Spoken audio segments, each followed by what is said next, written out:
I hope you are ready for a very interesting conversation and presentation around data centers.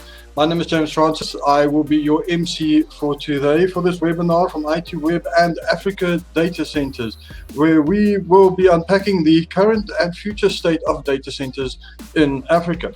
I am really looking forward, Stephane, to what you're going to show us today and what we can unpack for this. So without further ado, thank you for joining us, Stephane, and over to you. Thank you for a brilliant introduction. Morning, everyone. Welcome to the home of the digital world. So, what we at Africa Data Centers have given ourselves as a mission natively was to offer and invest heavily in Africa, to offer Africa that career-neutral data center capacity, but immediately on a Pan-African basis. And you can see here on the slide the map of the location that we either already have or have started the projects. In countries which start, that journey, it very often originally comes from governments, wishing to not only operate in a more cost-effective manner, but also to provide new services to their citizens and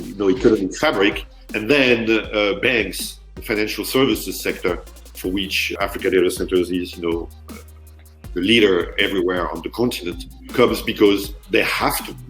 There are international norms for banks to operate their IT systems in a way that is redundant and secured, and fortunately, and they just are looking for high quality data center capacity to be able to secure their systems. This idea, though, that cloud is driving data center growth, it makes absolute sense, but I can imagine it's not necessarily even depending where you're looking in Africa.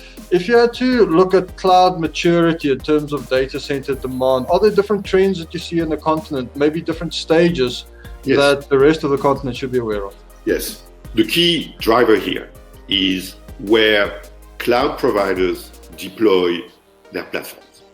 And up until the time they decided to deploy platforms in Africa, they were still having customers in Africa, but those customers were served through platforms in Europe or in the US. So obviously, the connectivity wasn't as good. The latency was higher because the platforms were far away. And then there comes a switching point when cloud operators, are motivated quite a lot actually, on the pressure from the customers to actually deploy their platforms locally. And that's what has changed everything in South Africa.